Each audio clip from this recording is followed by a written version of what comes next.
नमस्ते, आपके साथ मैं हूं जयप्रकाश शर्मा और आप देख रहे हैं हमारा खास शो रणभूमि। रणभूमि में आज बात होगी रोजगार की, नौकरियों की। रणभूमि आज का देखना आप युवाओं के लिए बेहद जरूरी है। यूथ को देखना चाहिए क्योंकि यूथ के पास काम नहीं है, बेरोजगार है। खासकर आज हम बात करेंगे हरियाणा के युवाओं की, क्योंकि हरियाणा का युवा बेरोजगार है और सरकार नौकरी देने में नाकाम है। ये हम नहीं कह रहे हैं, बल्कि CMIE की रिपोर्ट कह रही है। इस रिपोर्ट के मुताबिक हरियाणा में बेरोजगारी की जो दर है वो डबल डिजिट में हो गई है। बेरोजगारी की दर 19.7 रह गई है। हैरानी की बात यह है कि हरियाणा अपने पड़ोसी राज्य पंजाब से भी पीछे पिछड़ गया है। पहाड़ी राज्य हिमाचल में रोजगार की स्थिति हरियाणा से भी बेहतर है। पहले रिपोर्ट देखिए, फिर इसी मुद्दे पर हम चर्चा करेंगे। हमारे साथ तमाम मेहमान होंगे।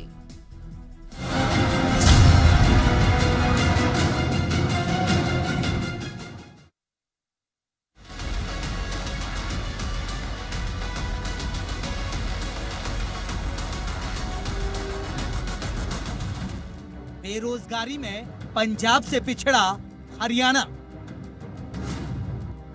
देश में नौकरियों की रफ्तार,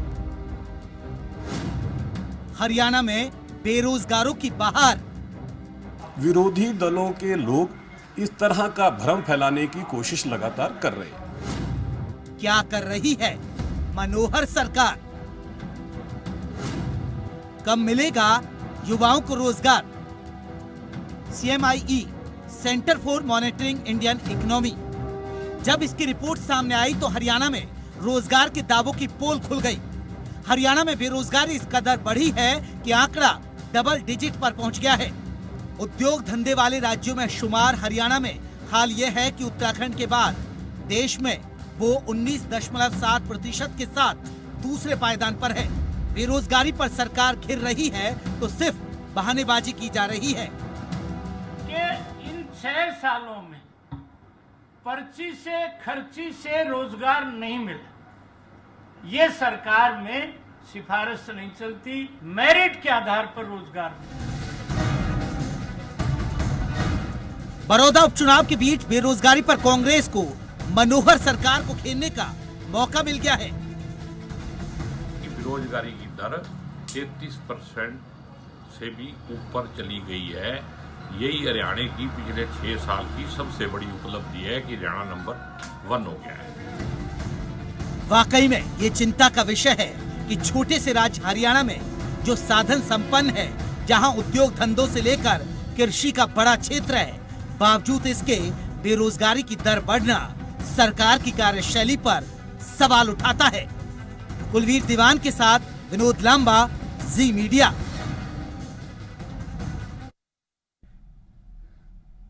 अगर हम हरियाणा की बात करें, यहां नौकरी बड़ा सवाल है। जी हाँ, नौकरियों के लिए यहां मारामारी है और खासकर सरकारी नौकरी के लिए। लेकिन यार तो रोजगार ही नहीं है, क्योंकि सरकार रोजगार देने में नाकाम है।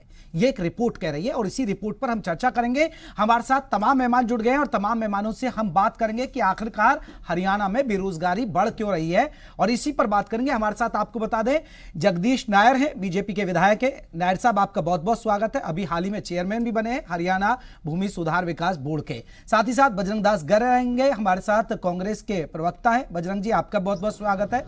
दीप कमल सारण रहेंगे, प्रवक्ता है JJP के। दीप कमल जी, आपका बहुत बहुत स्वागत है। हमारे साथ विनोद गिल रहेंगे, सदस्य बेरोजगार संगठन के। विनोद जी, आपका भी बहुत बहुत स्वागत है। सबसे पहले चर्चा की शुरुआत जगदीश नायर जी आपसे करना चाहूंगा। सर, मानते हैं कि आपकी सरकार, मनोहर सरकार, रोजगार देने में नाकाम रही है, इसलिए चौंकाने वाले आंकड़े सामने आ रहे हैं। नायर साहब। शर्मा जी नमस्कार। जी जी। शर्मा जी, आप जो कह रहे हैं कि बीजेपी सरकार में रोजगार कम हुआ है जी, आप पता नहीं कौन से आंकड़े से कह रहे हैं जी। और मेरे पास जो आंकड़े हैं, ग्रुप डी की भर्ती हुई है जिसमें 18,218 लगाए जी। दूसरा, हरियाणा सरकार ने जेई लगाए 16,1624 जी। तीसरा आपने अभी क्लर्कों की भर्ती हुई है जी, उसमें 4,758 जेई लगे हैं, 98 जेई लगे हैं। 73 विभागों में ये जेई बोर्डों और विभागों में भेजे गए हैं। जी। दूसरा, 2015 से अब तक सरकार ने 75,000 सरकारी नौकरियां दी हैं। आउटसोर्स को इसमें लगाया जाए तो ये लाख से भी ऊपर नौकरियां जा चुकी तो हैं। नहीं नायर साहब, बिल्कुल आपकी सही बात है, लाख से भी ज्यादा नौकरियां जाती है। और नायर साहब आप ये भी कह रहे हैं, क्योंकि अभी हाल ही में मुख्यमंत्री मनोहर लाल का बयान आया था कि हम 1 लाख और नौकरी देंगे। लेकिन सर ये जो आंकड़े आ रहे हैं ये तो बड़े हैरान करने वाले हैं। आप तो पड़ोसी राज्य पंजाब से भी पीछे पिछड़ गए। बेरोजगारी के मामले में हरियाणा दूसरे पायदान पर खड़ा है। सर शर्मा जी, मैं ये मानता हूं आपने सरकारी रोजगार का चर्चा ना करके प्राइवेट रोजगार को इसमें जोड़ दिया है। प्राइवेट उद्योग जरूर बैठा है, कोरोना की वजह से उद्योग धंधों में गिरावट आई है। और ये हमारे हरियाणा में नहीं, पूरे देश के अंदर या दुनिया के अंदर रोजगार में गिरावट आई है। ये कोरोना काल की वजह से ऐसा एक देखने को मिला है।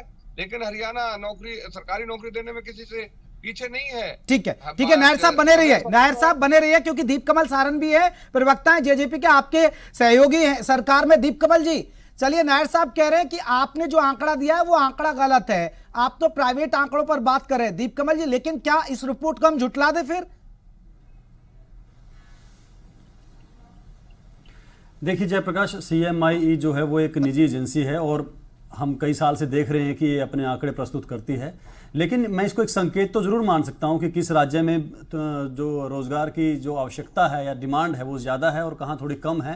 लेकिन इसको आप सब कुछ मान लें या इसको सही मान लें, अगर ये वाकई सच हो और हरियाणा में 19% ही बेरोजगारी हो तो मैं तो बहुत संतुष्ट होऊंगा इस बात से कि अगर 81% हमारे युवाओं को रोजगार मिला हुआ है और सिर्फ 19% ही रोजगार ढूंढ रहे हैं तो ये बहुत बड़े संतोष की बात है। लेकिन ये है नहीं, ये सच नहीं है। अब इसी रिपोर्ट में से मैं आपको जयप्रकाश बताता हूं कि ये कह रही है इस महीने में कि कर्नाटक में 2.4% बेरोजगारी है। यही कह रही है कि उड़ीसा में 2.1% बेरोजगारी है, तेलंगाना में 3 और गुजरात में भी 3।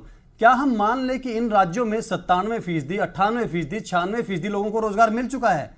क्या गुजरात में सिर्फ 3% लोग रोजगार ढूंढ रहे हैं? ये सिर्फ एक संकेत हो सकता है कि क्या स्थिति चल रही है, पहले क्या था, अब क्या था। चलिए सर, लेकिन ये दीप कमल जी आपकी बात बड़ी कर लेते हैं, दीप कमल जी आपकी बात बड़ी कर लेते हैं, लेकिन ये संकेत हरियाणा के लिए क्यों खराब आ रहे हैं सर? मानिए कि क्या नहीं दीप कमल जी आप कह रहे हैं, चलिए आपकी बात मान लीजिए, आपने रिपोर्ट को ही जुटला दिया, तो ये जो संकेत आप मान लीजिए, तो संकेत क्या ये गलत नहीं है क्या? और हरियाणा के लिए क्यों? हम तो साधन संपन्न राज्य सर, छोटा सा राज्य है, 2.5 करोड़ के आसपास आबादी है, उद्योग धंधे हैं, मैदानी इलाका है, कृषि क्षेत्र है, सब चीज है हमारे पास, फिर भी हमारे लिए संकेत क्यों? मैं वही कह रहा हूं कि संकेत जो है उसको उसी सीमा में देखना चाहिए और उतना ही इसको तवज्जो मिलनी चाहिए। मैं इसी CMIE की रिपोर्ट देख रहा था जयप्रकाश, अभी 2016 के एक महीने में यही रिपोर्ट हरियाणा में बेरोजगारी को 2% कह रही है। ठीक है, क्या 2016 में कोई स्थिति थी कि हमने 98% लोगों को रोजगार दे दिया?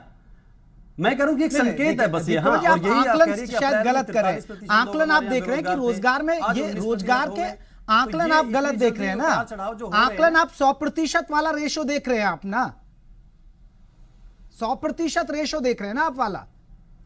तो और क्या होगा? आप अगर आप कह रहे हैं कि 19% बेरोजगारी है इसके हिसाब से, तो फिर क्या मतलब है उसका मायने तो नहीं समझ में आ रहा है क्या है? बजरंग दास गर्जी से ले लेता हूं, फिर मैं ये रिपोर्ट एक महीने में 2% विनोद जी की तरफ जाऊंगा और फिर जगदीश नारायण जी की तरफ जाऊंगा। आ रहा हूं दीप कमल जी, बजरंग दास गर्जी, ये आपने सुना आपने, जगदीश नारायण जी को भी सुन लिया और आपने दीप कमल सारन को भी सुन लिया।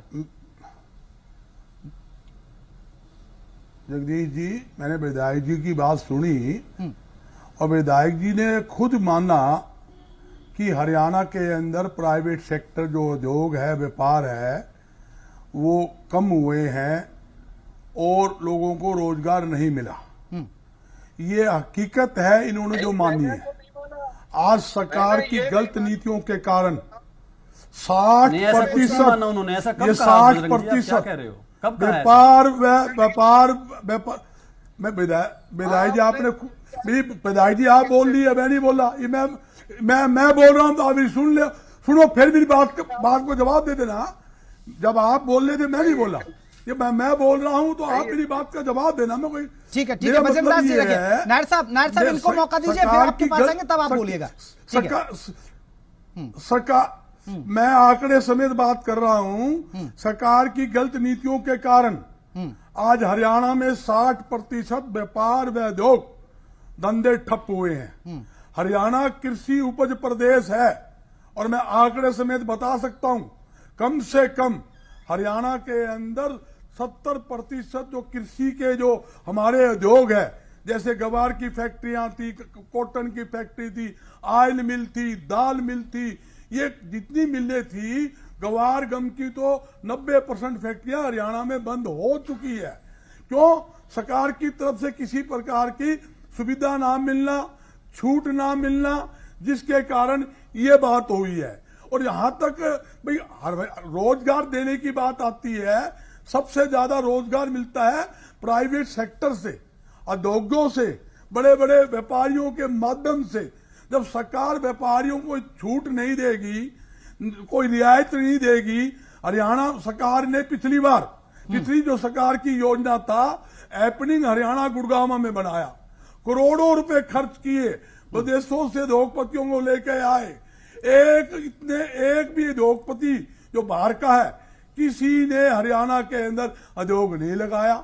आपके सामने है आज जो उद्योग की स्थिति है, मैं आंगली पे बता सकता हूं। पानीपत हमारा जो पूरे एशिया के अंदर नंबर 1 जो हैंडलूम का, जो टेक्सटाइल मिल का, जो हमारा पानीपत के अंदर सेक्टर बने हुए हैं, उनके हालात देख लीजिए, क्या हालात है। भाई सरकार कहती है कि हम उद्योग को बढ़ावा देंगे, हम व्यापार को बढ़ावा देंगे, आप कैसे दोगे?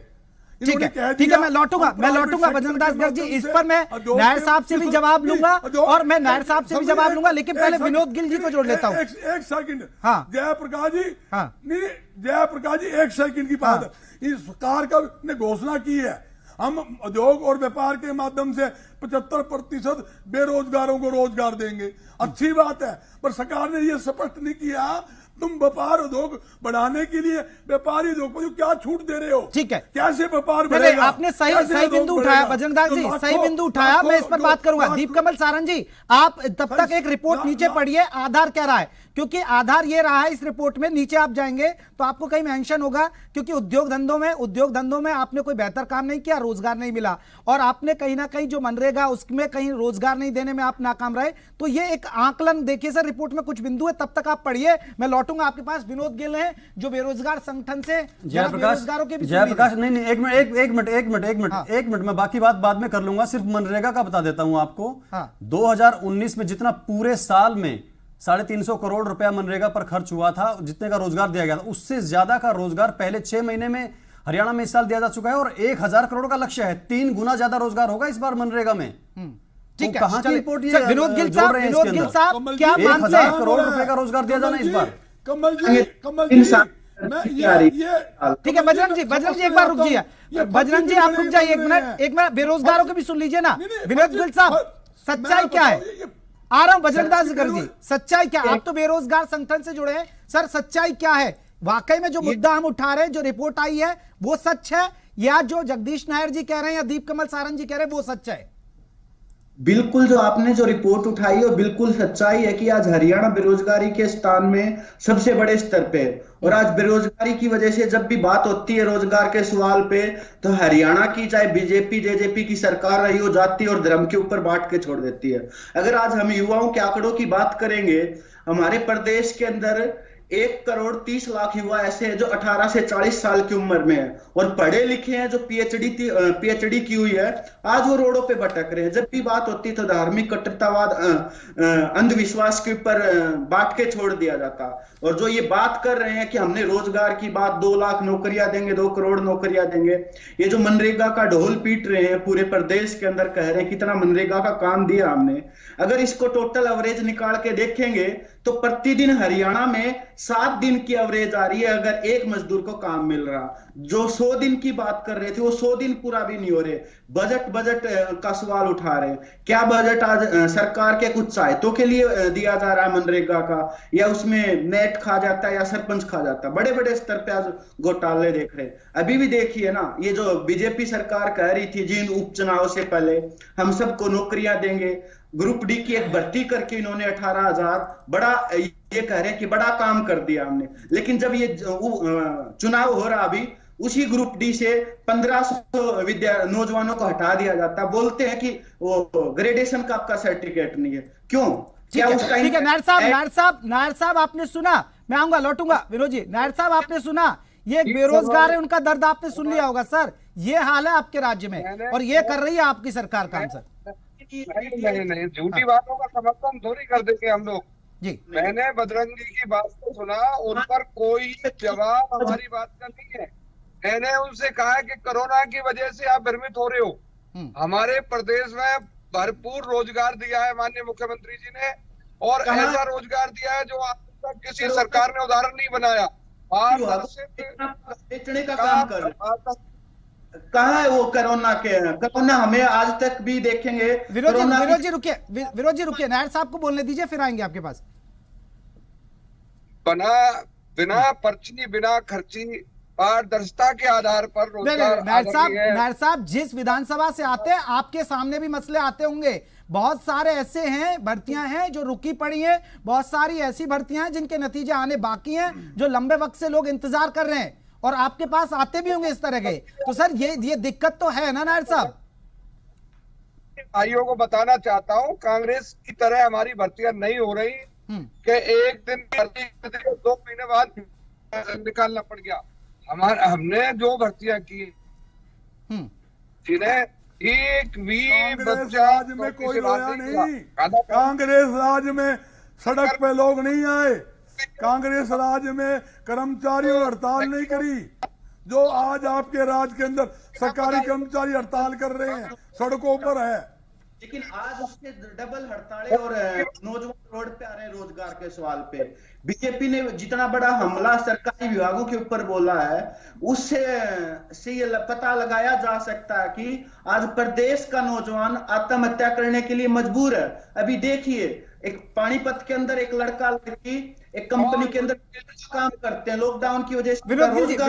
विनोद गिल जी लौटेंगे आपके पास, नायर साहब आपके पास भी लौटूंगा। लेकिन एक सवाल है, जगदीश नायर जी जो कह रहे हैं कि जो बजरंगदास जी, जगदीश नायर कह रहे हैं कि जो कांग्रेस के राज में होता था ना, खर्ची और पर्ची, वो वाला मामला नहीं है अब यहाँ, अब पूरी पारदर्शिता से नौकरी दे रहे हैं। ये विधायक जी की मैं विधायक जी की बात सुन रहा हूं, जो कांग्रेस ने कर दिया ये 7 जन्म नहीं कर सकते। जो विकास कार्य कांग्रेस ने करे वो उसकी रिपेयर नहीं कर सकते। आप देखिए, हमारे 9.5 साल के राज के अंदर हर वर्ग को काम मिला, उद्योगों को काम मिला, व्यापारियों को काम मिला, किसान को फसल के दाम मिले। इनके राज के अंदर आज सरकारी कर्मचारी सड़कों पर है। 1983 पीटीआई इन्होंने नौकरी में निकाल दिए, आंगनबाड़ी कर्मचारी सड़कों पर है। जब सरकार के जो कर्मचारी सरकार से खुश नहीं। नायर जी सुन लीजिए पहले एक बार, बजरंगदास जी की बात सुन लीजिए, फिर लौटेंगे आपके पास।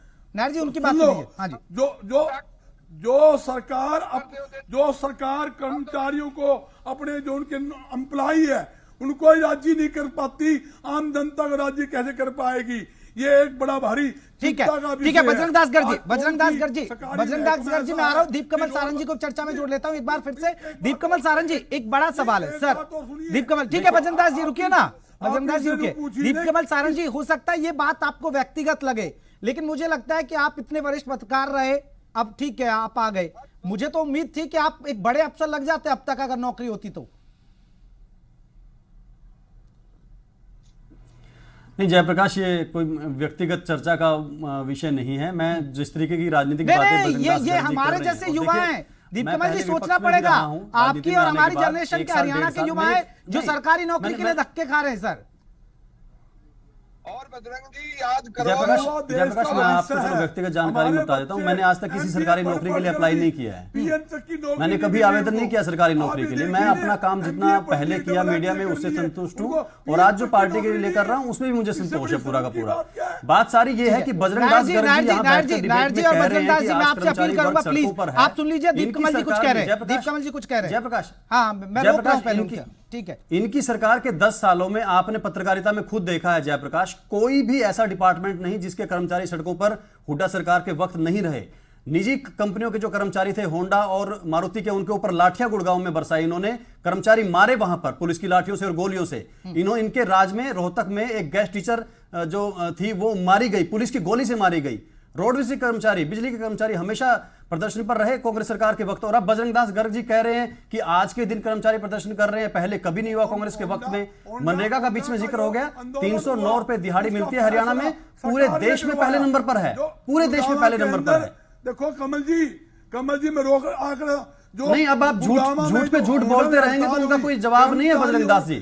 वक्त के साथ सारी चीजें दूर होती हैं। हरियाणा को देश के लोग, उत्तर भारत के लोग रोजगार के हब के रूप में देखते हैं, यहां आकर नौकरी के लिए आवेदन करते हैं। जितनी ज्यादा संख्या में आवेदन आएंगे उतनी ज्यादा संख्या में तो पेंडेंसी रहेगी, उतनी ज्यादा संख्या में तो लोग इंतजार में रहेंगे नौकरियां पाने के। और ये जो आंकड़ा है जयप्रकाश, मुझे जो दिखता है ये उस पेंडेंसी को दिखाता है कि इतने लोग हरियाणा में नौकरी पाने के इंतजार में हैं, और वो इसलिए बढ़ा हुआ दिख सकता है क्योंकि यहां पर लोग आवेदन बहुत ज्यादा करते हैं। पूरा गुड़गांव, फरीदाबाद, बहादुरगढ़, एनसीआर का एरिया और पंचकुला अंबाला का एरिया जो इंडस्ट्रियल एरिया है, पूरा जीटी रोड बेल्ट, यहां पर इतने उद्योग हैं जहां पर, और इसके लिए बजरंग दास गर्ग जी एक बात का तो स्वागत कीजिए, एमएसएमई जो सेक्टर है उसके लिए हरियाणा सरकार ने अलग डायरेक्टरेट, लगभग एक अलग मिनिस्ट्री बना दी है। पूरे देश में कहीं नहीं है ऐसा, इतनी ज्यादा एनकरेजमेंट कहीं नहीं है पूरे देश में उद्योगों को जितनी हरियाणा में मिल रही है। कमल जी थोड़ा सा वक्त दीजिए, सब चीजें सुधर जाएंगी। कोरोना का संकट है, धीरे धीरे दूर हो रहा है, धीरे धीरे उसको होने दीजिए। फैल हो चुका है पंचकुला ठीक है जगदीश नायर जी, बजरंग दास जी रुके, जगदीश नायर जी ठीक है, अब आपकी दूसरी पारी है। हालांकि आप बैसाखी पर चल रहे हैं, आप जेजेपी की गठबंधन के साथ है, लेकिन क्या उम्मीद करें नायर साहब कि भविष्य में जो, ठीक है आप रिपोर्ट को झुटला लीजिए, लेकिन ऐसी रिपोर्ट ना आए जैसे दीप कमल जी कह रहे हैं कि ये हो सकता है कि इस वजह से आंकड़े दिख रहे होंगे, तो इस वजह से आंकड़े ना दिखे तो क्या आश्वस्त करते हैं हरियाणा की जनता को आप विधायक के तौर पर? शर्मा जी, मैं अपनी पार्टी के आधार पर आपको विश्वास देता हूं कि 75% निजी क्षेत्र में नौकरी देने का कैबिनेट में प्रस्ताव पास कर दिया, और आदरणीय मुख्यमंत्री जी इतने उद्योग धंधे लगाने जा रहे हैं कि हरियाणा का जो बेरोजगार युवा है, जो युवा है, जो अपने हिसाब से अपने उसके दिमाग के हिसाब से टेस्ट पास कर सकता है, उसको रोजगार मिलेगा। ये इंतजार देंगे, थोड़ा सा समय का इंतजार देंगे। जयप्रकाश, आगे आने वाले भविष्य में रोजगार सरकार नहीं देगी, नहीं रोजगार मुख्यमंत्री नहीं देगा, रोजगार देंगे हम, व्यापारी देगा रोजगार, उद्योगपति देगा रोजगार देते तो आप सरकार से बाहर नहीं होते ना बजरंग दास गर्ग जी, आपको तो वनवास दे रखा ना हरियाणा की जनता ने। नहीं, मैं आपको मैं बताता हूँ आपको, रोजगार तो लाठियां और गोलियां चलवाई हैं इन्होंने तो कर्मचारियों पर करने की बात है। जब आप फैक्ट्री को छूट ही नहीं दोगे, फैक्ट्री नहीं लगेगी, नहीं। ये तो आप पर आरोप लगाते हैं ना बजरंग दास गर्ग जी, आपके यहाँ नौकरियों की बोली लगती थी 5 लाख, 10 लाख, 20 लाख, 25 लाख। पुराने बजरंग दास गर्ग जी, मेरी सारे फैक्ट्रियों कंपनियों के लिए बिजली जितनी सस्ती हरियाणा में है आज के दिन है, उतनी कभी कांग्रेस के राज में नहीं रही। विशेष तौर पर उद्योगों के लिए 2 रुपए सस्ती बिजली कर रखी है हरियाणा सरकार ने, और मेरे पास 20 चीजें हैं जो उद्योगों को बढ़ावा देने के लिए हरियाणा सरकार ने हाल ही में की है।